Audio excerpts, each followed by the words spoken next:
اجیبو عن ثلاث، 4 سوالات ہیں نسائی شریف کے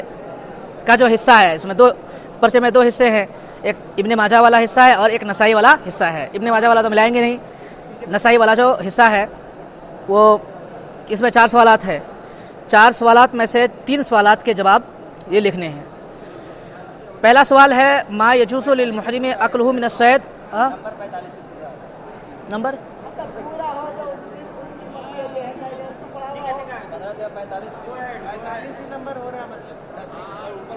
یجوز للمحرم اکلہ من الصید وما لا یجوز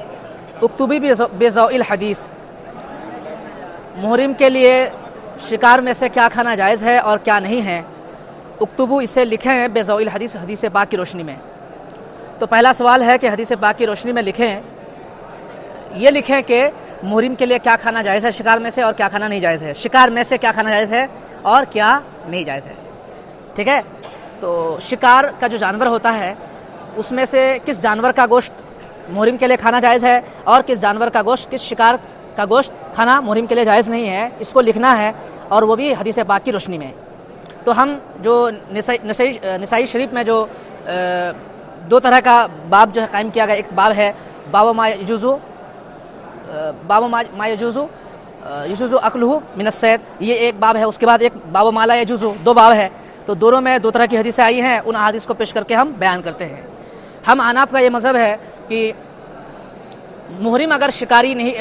نہیں کر رہا ہے، محرم اگر بذات خود شکار نہیں کر رہا ہے، کوئی غیر محرم شکار کر رہا ہے، تو غیر محرم اگر شکار کرے تو محرم کے لیے اس کا گوشت کھانا جائز ہے، جبکہ اس نے غیر محرم جو شکاری ہے، غیر محرم جس نے شکار کیا ہے، جبکہ اس نے اس کی معاونت نہ کی ہو، نہ تو اشارے کے ذریعے سے اور نہ ہی کسی طرح سے، ٹھیک ہے۔ تو اگر محرم خود شکار نہیں کر رہا ہے بلکہ غیر محرم کر رہا ہے اور محرم کی طرف سے اس کو شکار کرنے میں، اس جانور کو شکار کرنے میں کسی طرح کی کوئی معاونت محرم کی طرف سے غیر محرم کو نہیں پہنچی ہے، تو ایسی صورتحال میں محرم کے لیے اس غیر محرم کے شکار کردہ جانور کا گوشت کھانا جائز ہے۔ عام ازی کے خود غیر محرم نے اپنے لیے اس کو شکار کیا ہو یا یہ ہے کہ محرم کے لیے کیا ہو، تو چاہے خود کے لیے کیا ہو وہ غیر محرم نے شکار یا خود محرم کے لیے ہی کیا ہو، بہر صورت اگر محرم نہیں کر رہا ہے بلکہ غیر محرم کر رہا ہے اور محرم کسی طرح سے بھی معاونت نہیں کرتا ہے کس کی، غیر محرم کی شکار کرنے میں، تو اس جانور کا گوشت محرم کھا سکتا ہے۔ اور اگر غیر محرم نے شکار کیا اور محرم نے معاونت کی کسی طرح سے، تو اب ایسی صورتحال میں اس شکار کا گوشت وہ نہیں کھا سکتا محرم ایک، اور اگر خود محرم کر رہا ہے شکار تو بدرجہ والا نہیں کھا سکتا، ٹھیک ہے۔ یہ ہو گیا خلاصہ۔ اب یہ ہے کہ حدیث پاک کی روشنی میں اس کو بیان کرنا ہے۔ تو ایک حدیث پاک ہے شروع میں حضرت ابو قتادہ والی، حضرت ابو قتادہ کہتے ہیں کہ ہم حج کے لیے جا رہے تھے یا عمرہ کے لیے جا رہے تھے، خیر اس کی صراحت نہیں ہے، خیر ہم لوگ جا رہے تھے مکہ مکرمہ، تو ہم میں کچھ محرم تھے اور ہم میں کچھ محرم نہیں تھے، تو ہم لوگ نکلے، تو رسول اللہ صلی اللہ علیہ وسلم سے ہم لوگ پیچھے رہ گئے، یعنی سرکار آگے نکل گئے اور ہم کچھ ساتھیوں کے ساتھ سرکار سے پیچھے رہ گئے۔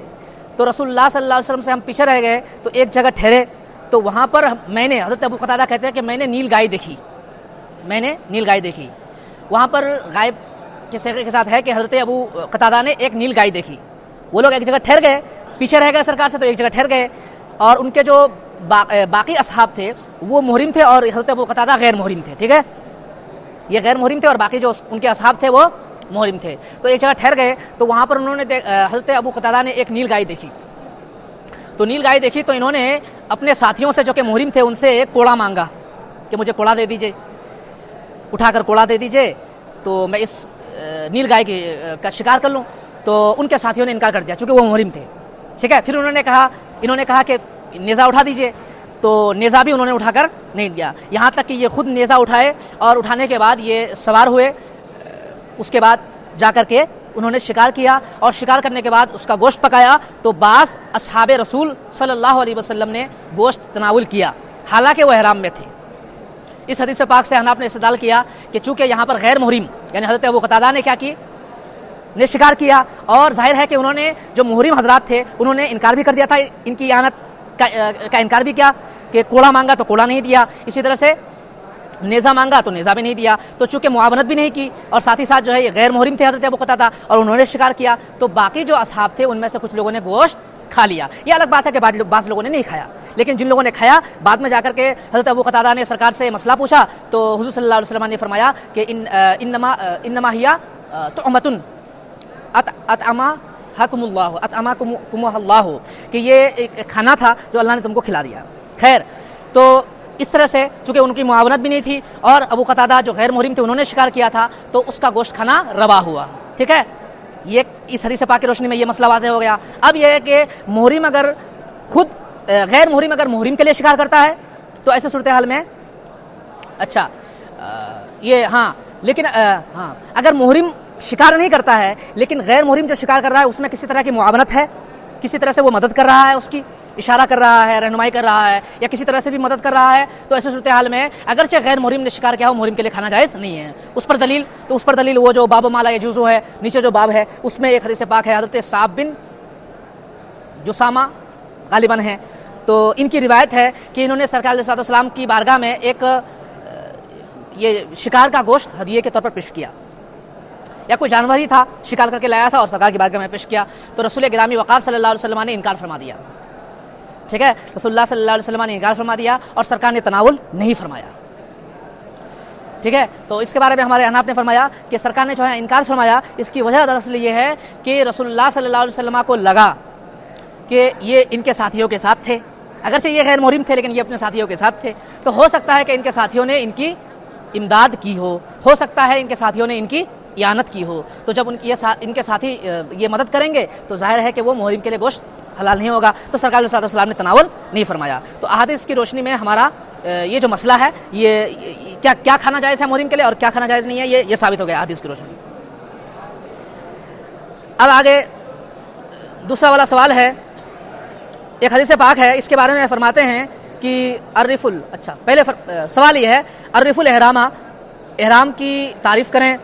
وشرح الحدیث المذکورہ، اور حدیث مذکور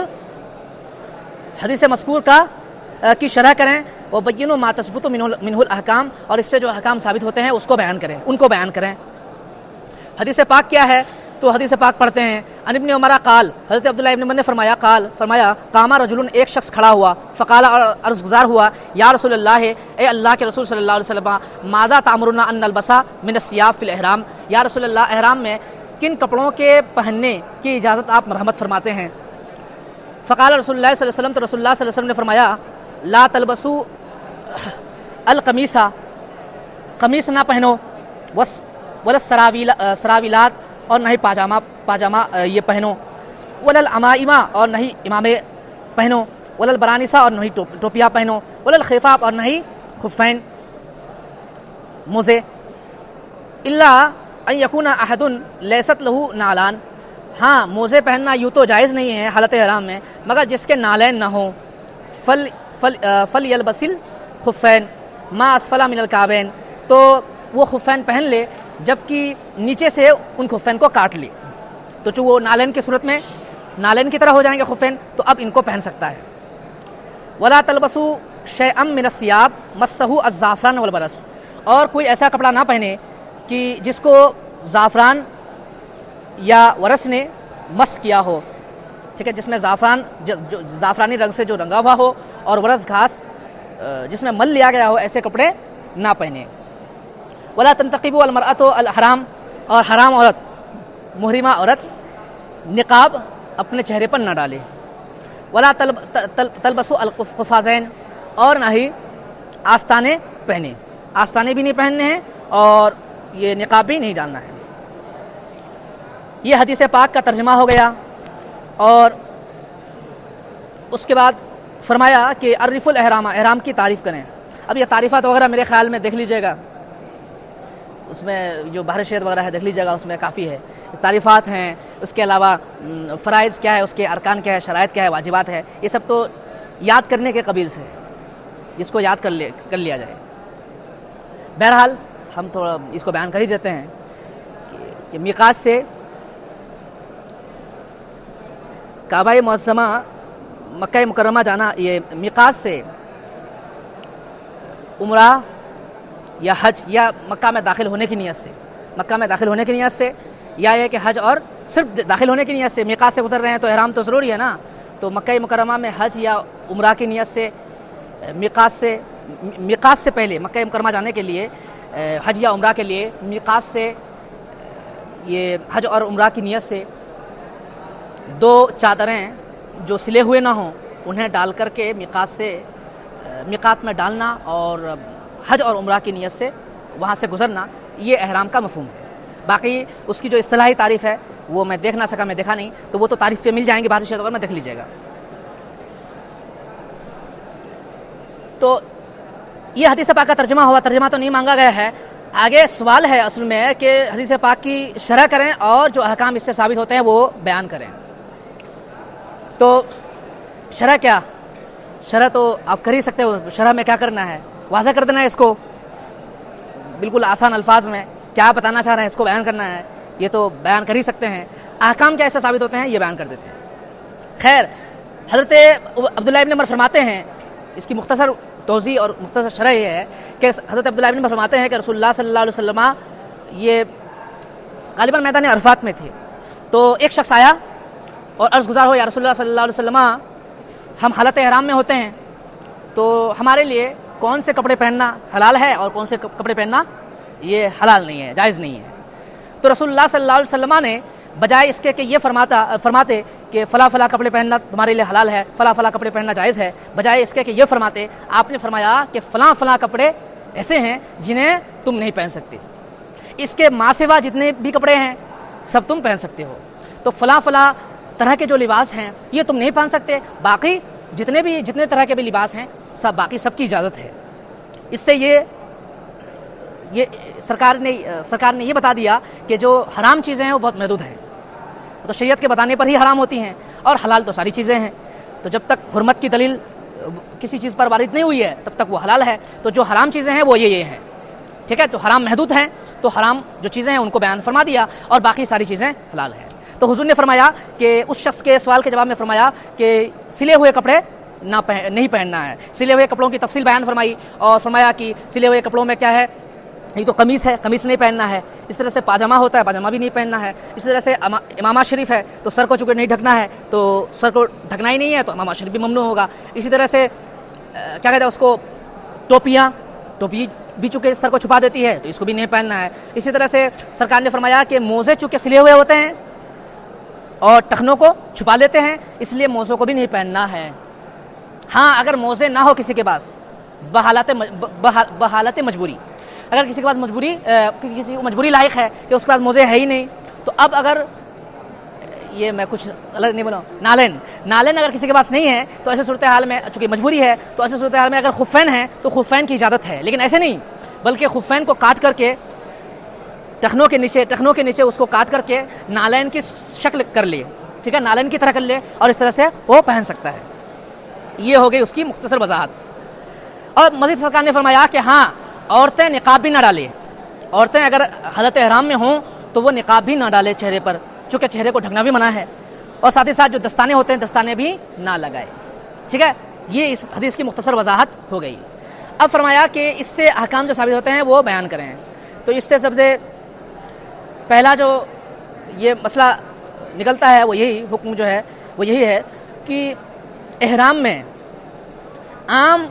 حالتوں کی طرح ہر طرح کا کپڑا، ہر طرح کا لباس پہننے کی اجازت نہیں ہے۔ ایک دوسرا یہ ہے کہ پھر تفصیل یہ بیان فرمائی کہ قمیص نہیں پہننی ہے،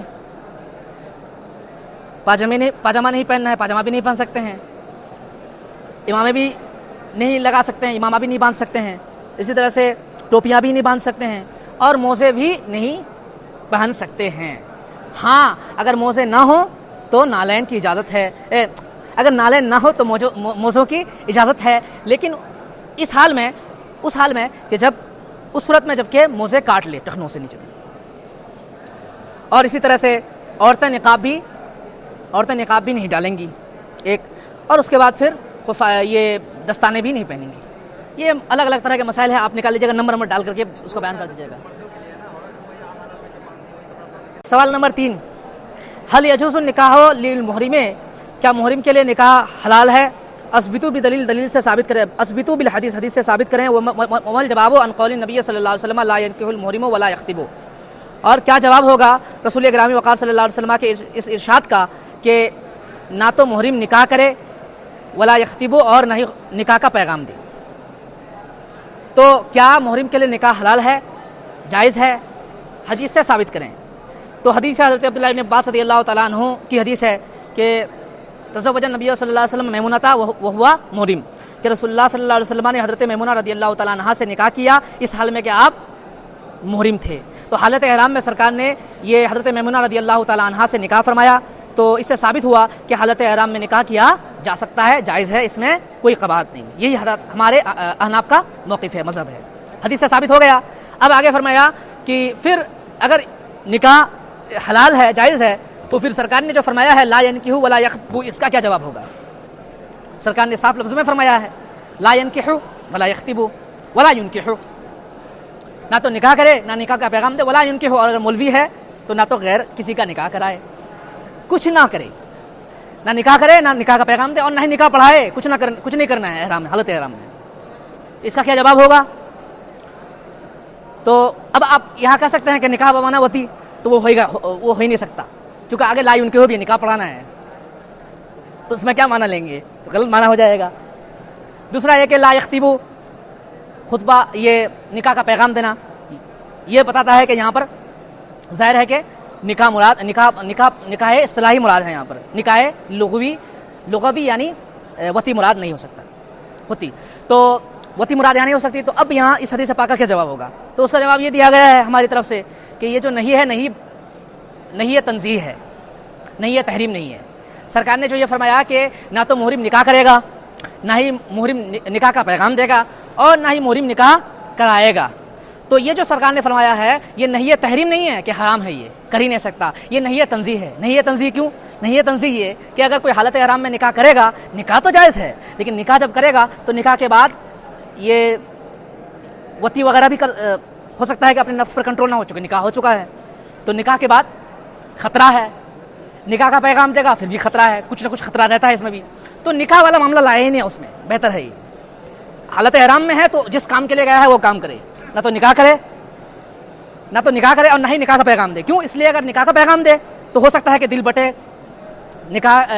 حج کے ارکان یہ ادا نہ ہو صحیح طور پر خشوع اور خضوع کے ساتھ، عمرہ کے ارکان خشوع اور خضوع کے ساتھ ادا نہ ہو پائیں اگر نکاح کا پیغام دے کہ پیغام تو بھیج دیا ہوں، قبول کرے گی یا نہیں کرے گی، یا قبول کر لیا ہے پھر بھی دل میں دل جو ہے بٹے گا، خشوع اور خضوع جو ہے وہ مختل ہوگا۔ اس لیے سرکار نے فرمایا کہ ایسی چیزیں نہ کرے تو بہتر ہے، تنزیہ تحریم نہیں، نکاح بھی نہ کرے، نکاح کا پیغام بھی نہ دے اور نکاح بھی نہ پڑھائے، یہ نہیں یہ تنزیہ ہے، نہیں یہ تحریم نہیں ہے۔ یہ جواب ہو گیا اس کا، یہ مکمل ہو گیا۔